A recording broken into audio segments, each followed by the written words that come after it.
तो स्वागत है आप सबका हमारे इस नए वीडियो में। और जैसा कि आप मेरे पीछे एक ऐसी इमारत देख रहे होंगे जिसके बारे में दिल्ली के ज़्यादा लोगों को पता नहीं है, क्योंकि हमारे चैनल पे ऑलमोस्ट वो सारी फेमस जगह की वीडियो है जो दिल्ली या बाहर के आने वाले टूरिस्टों की नज़र में होता है। लेकिन ये कायदे से कहा जाए तो दिल्ली का एक हिडन जेम है। तो हम आज आए हैं अब्दुल रहीम खाने खाना के टॉम में। ये रहीम वही है जिनके दोहे पढ़ के सीख के हम बड़े हुए हैं। तो आपको एक्सप्लोर करवाते हैं दिल्ली का ये हिडन जेम जो बहुत लोगों की नज़रों से दूर रहा है।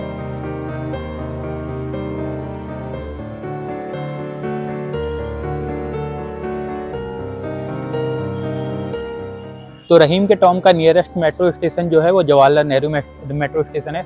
वहाँ से आपको ऑटो करना पड़ेगा। इसके अलावा भी नियर बाई में तो कोई मेट्रो स्टेशन नहीं है। आने के लिए आपको यहाँ पे टेम्पो या ऑटो करना पड़ेगा। आप टैक्सी भी कर सकते हो। मेट्रो से अगर आप आते हो तो आपको जवाहरलाल नेहरू स्टेडियम उतर के वहाँ से ऑटो करना पड़ेगा, या फिर आपको निजामुद्दीन मेट्रो स्टेशन से उतर के ऑटो करना पड़ेगा।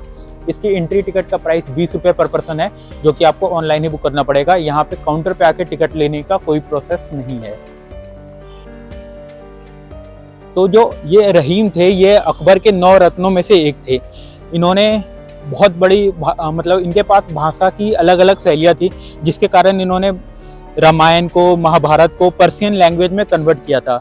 इसके अलावा भी इनके जो दोहे थे वो भारत ही नहीं विदेशों में भी उस टाइम पे बहुत ज़्यादा फेमस थे। जो मुगलों में ये प्रथा थी ना, अपनी वाइफ के लिए कब्र बनाना, उसके ऊपर एक टॉम बनाना, वो अब्दुल रहीम ने ही शुरू करी थी। ये एक पहला ऐसा कब्र था उस टाइम पे जिन्होंने अपने जीते जीते अपनी वाइफ के लिए बनाया था। तो रहीम पहले वो मुगल के शासक के दरबारी थे, नवरत्न थे, जिन्होंने सोचा कि अपनी वाइफ को श्रद्धांजलि दी जाए। जिसके बाद मरने के बाद उन्होंने सबसे पहले वो ऐसे इंसान बने जिन्होंने अपनी वाइफ के लिए ऐसी किसी टॉम का निर्माण किया। जो उनकी वाइफ थी उनका नाम महाबानो था, जिनसे वो बहुत ही ज़्यादा प्रेम करते थे। उनकी मृत्यु के बाद उनकी याद में उन्होंने इसका निर्माण करवाया था। जब इसका निर्माण पूर्ण हो चुका था, उनके कुछ टाइम के बाद जब उनकी मृत्यु हुई, उससे पहले उन्होंने अपनी आखिरी इच्छा ये बताई थी कि मेरी मृत्यु के बाद भी मुझे उनके बगल में ही दफनाया जाए। इसीलिए आज के दिन में यह टॉम रहीम टॉम के नाम से फेमस है।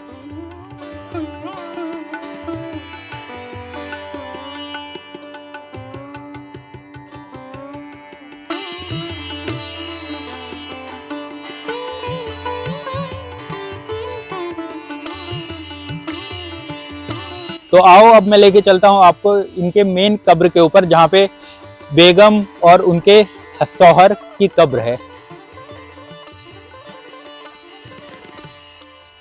ऊपर जाने के लिए यहाँ पे एक ही रास्ता है, जो 2 साइड से सीढ़ियां ऊपर जाती है। इसका पूरा जो कंस्ट्रक्शन है वो पर्शियन स्टाइल में किया गया है। जो कि रहीम थे वो पर्शियन लैंग्वेज के काफ़ी अधिक ज्ञाता थे। इसके अलावा उन्हें संस्कृत भी बहुत अच्छे से आती थी। इस कारण उन्होंने महाभारत, रामायण उन सबको पर्शियन में कन्वर्ट किया था।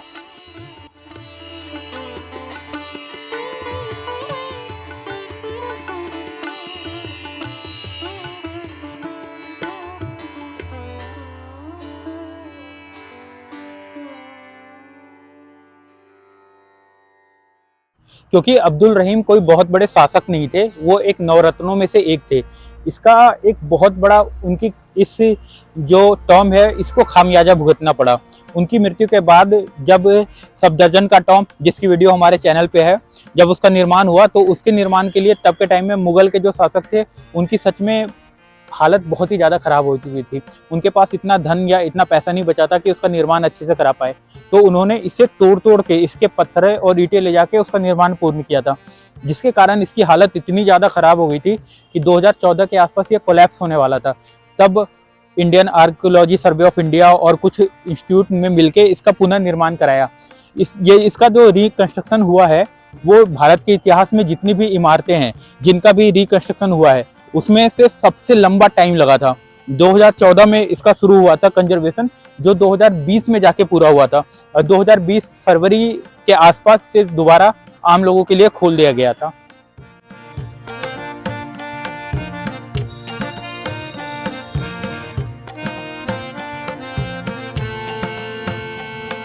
तो आओ लेके चलता हूँ अब मैं आपको जहाँ पे इन दोनों की कब्र स्थित है।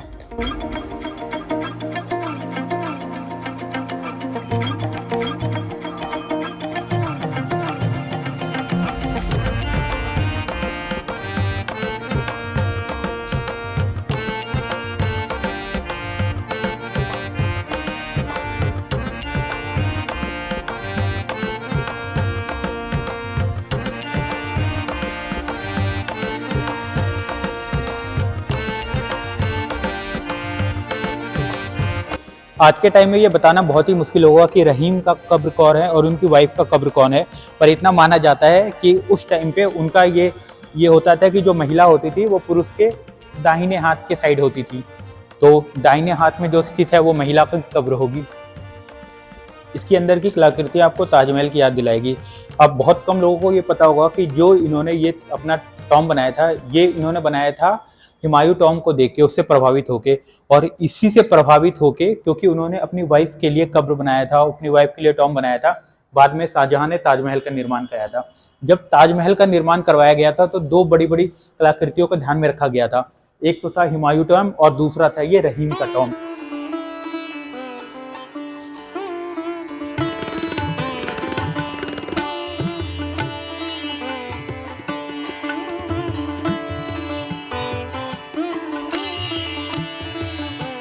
ये इतना हिडन प्लेस है कि पूरे कॉम्प्लेक्स में सिर्फ मैं हूँ। सोचो यहाँ की जो कब्र होती है उसके पास जाने के लिए भी जो मैंने जो गेट होता है वो मैंने खुद खोला है, और अब जाने के बाद मैं ही उसे वापस बंद कर रहा हूँ। तो सोचो ये कितना सुनसान पड़ा है। और दिल्ली में ऐसी जगह है जहाँ पे आपको इतनी शांति और सुकून और इतनी सुंदरता हो, उसके साथ कोई क्राउड ना हो, वो बहुत ही रेयरली मिलेगा।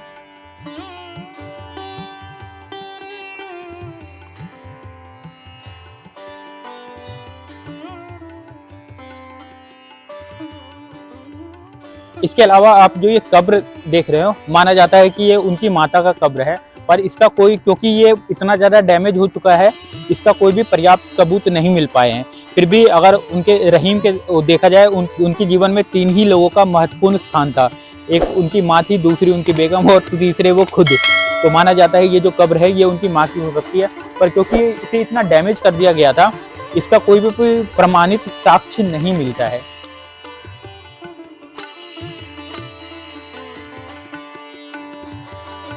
इसके अलावा आप इनकी दीवारों को देखोगे तो ये दीवार दोबारा से कंस्ट्रक्ट करी हुई है। ये इसके सारे जो पत्थर होते हैं थे, संगमरमर थे, वो सब निकाल दिया गया था, जो कि सफदरजंग टॉम में यूज हुआ है।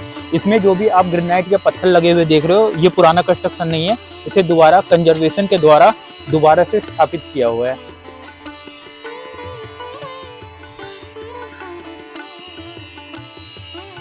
ये जो आप नालियाँ देख रहे हैं, ये उस टाइम का झरना हुआ करता था, जो कि पूरी तरीके से हुमायूं टॉम से प्रभावित है। इसको चलाने के लिए इसके साइड साइड में देखो आप, जैसे नालियाँ गई हुई है, जिससे पानी इसके चारों ओर घूमता था।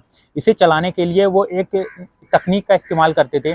लेबरों के द्वारा ऊपर पे इन्होंने पानी के टैंक बनाए हुए थे, उसमें धीरे धीरे पानी ले जाके रखा जाता था, फिर उससे धीरे धीरे इसमें पानी छोड़ा जाता था, और पानी जब इसमें आ जाता था, जब इसमें पानी गिरता था, तो इसके नीचे ही इन्होंने उस टाइम पे पाइपों के द्वारा उस पानी को नीचे ले जाके फिर नीचे एक टैंक बनाया था, जिसमें वो पानी दोबारा जमा होता था, और फिर उस पानी को वापस ऊपर ले जाया जाता था। ये इतनी मेहनत इसलिए करनी पड़ती थी क्योंकि तब मोटर और विद्युत प्रयोग में नहीं हुआ करते थे। बाकी आप सोचो उस टाइम पे जब ये झरना अपने पीक पे चलता होगा तो ये कितना ही सुंदर दिखता होगा। देखिए इसका कंस्ट्रक्शन।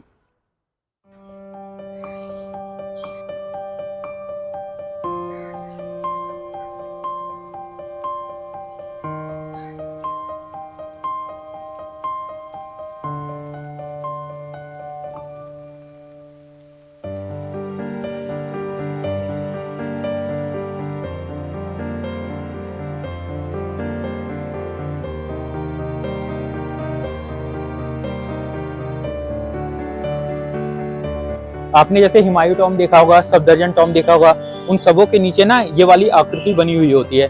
इसे आराम खाना कहते हैं। उस टाइम के जो इनके सैनिक होते थे या लेबर होते थे, काम करते थे, बारिश होती थी तो ऐसी वाली जगहों में जाके वो शरण लेते थे।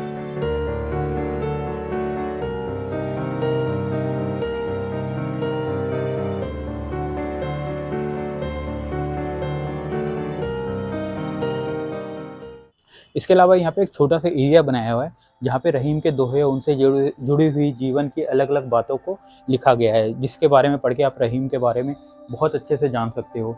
जैसे कि इन सबों पे लिखा है जैसे कि रहीम ने करीब 300 दोहे प्रचलन में है और क्या क्या उन्होंने अपने जीवन में काम किया है।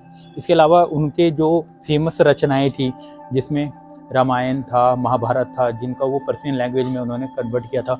उसके अलावा रहीम के कुछ बहुत फेमस दोहे जो कि हम स्कूल में अभी भी पढ़ते हैं, उनका वर्णन किया हुआ है। ये जगह बहुत अच्छी है अगर आप कोई रहीम के बारे में जानना चाहता है। इसके अलावा ये जगह इसलिए भी ज़्यादा इम्पोर्टेंट होती है, अगर आप इस मकबरे का वास्तविक आकार देखना चाहते हो तो वो उस टाइम पे कुछ, जब इनका कंस्ट्रक्शन हुआ था, ये कुछ ऐसा दिखता था जो कि धीरे धीरे डैमेज कर दिया गया था। इसी से ईंटें पत्थर ले जाके सफदरजंग टॉम का निर्माण हुआ था। ये अब अभी भी ये पूरी तरीके से कंस्ट्रक्ट नहीं हुआ है, इसका बहुत सारा काम अभी बाकी रह रहा है, जो कि जिनका आर्कियोलॉजिकल सर्वे ऑफ इंडिया का मानना है कि जो आने वाले 2 से 2.5 सालों में पूरा हो जाएगा, क्योंकि इसमें लगने वाला जो लाल बलुआ पत्थर और टाइलें होती है ये इन्हें बाहर से इंपोर्ट करवाना पड़ता है। इसके अलावा ये इसके ऊपर का व्यू है, और जो सबसे बड़ी चीज़ है जो आप देखोगे वो इस एरिया का नक्शा है, जिसमें बहुत सारी, इस एरिया में बहुत सारी फेमस चीज़ें आपको एक जगह पे दिखेगी। यह है हुमायूं टॉम जिसे हर कोई जानता है, और यह है रहीम का टॉम जिसे कोई नहीं जानता, इसलिए यहाँ पे इतनी शांति और बहुत ही कम लोगों का आगमन होता है। इसके अलावा ये कुछ वास्तुकलाएं हैं जो इसके अंदर मिली थी, जिसी को दोबारा से रीडिजाइन करके बनाया गया जा रहा है। इस जगह की खासियत इसी बात से लगाया जा सकता है कि ताजमहल जैसी विश्व विख्यात इमारत की प्रेरणा इस छोटे से गुंबद को देख के मिली।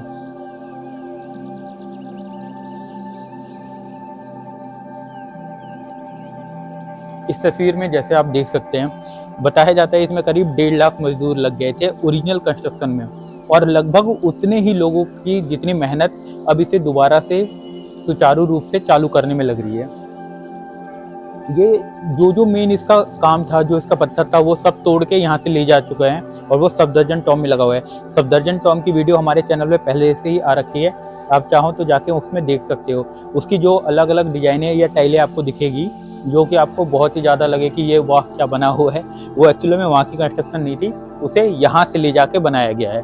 इसके अंदर एक बहुत अच्छी फोटो दिखी है, जिसमें आपको दिखेगा कि 2016 में जब इसका काम शुरू हुआ था तब ये कैसा दिखता था और अब ये कैसा दिखता है। ये 2016 की ये इमारत है, उसमें देखिए आपको क्या दिख रहा है, और ये अब का है, मतलब 2 साल पहले का। अब देखिए उन्होंने, और ये पता है सबसे बड़ी चीज़ है, पढ़ाई के द्वारा और जो यहाँ पे मिले खुदाई में, उन सबसे प्रेरणा लेके हूबहू वैसे बनाने की कोशिश करी गई जो उस टाइम पे होता था। तो उम्मीद करते हैं आपको ये वीडियो पसंद आई, क्योंकि ये जगह बहुत ही अनसुनी जगह है जिसके बारे में बहुत ही कम लोगों को पता है। तो आपको ये वीडियो अच्छा लगे तो चैनल को लाइक करें, सब्सक्राइब करें, और ऐसी और वीडियो देखने के लिए सब्सक्राइब टू रिवाइटिंग गैलरी।